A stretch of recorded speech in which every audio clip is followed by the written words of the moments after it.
RPY story में आपका स्वागत है। ऋषिकेश में गंगा जी के किनारे एक संत रहा करते थे।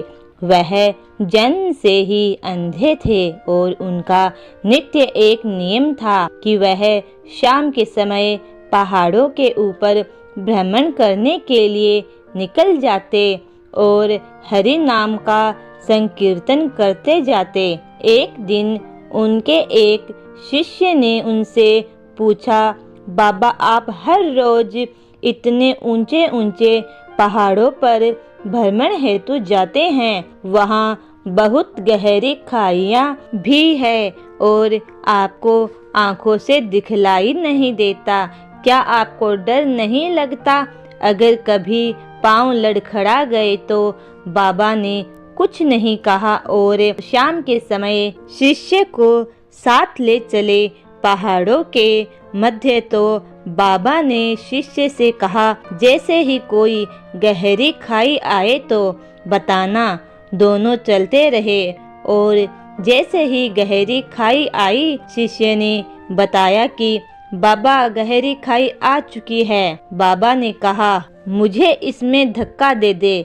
अब तो शिष्य इतना सुनते ही हक्का बक्का रह गया। उसने कहा, बाबा मैं आपको धक्का कैसे दे सकता हूँ, मैं ऐसा हरगिज नहीं कर सकता। आप तो मेरे गुरुदेव हैं, मैं तो किसी अपने शत्रु को भी इस खाई में नहीं धकेल सकता।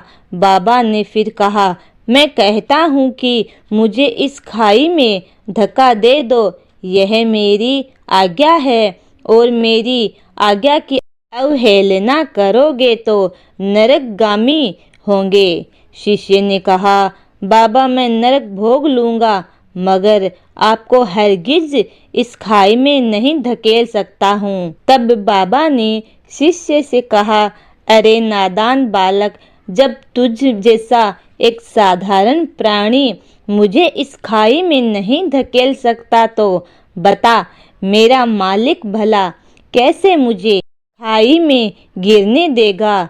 उसे तो सिर्फ गिरे हुओं को उबारना आता है, गिरे हुओं को उठाना आता है। वह कभी भी किसी को गिरने नहीं देता।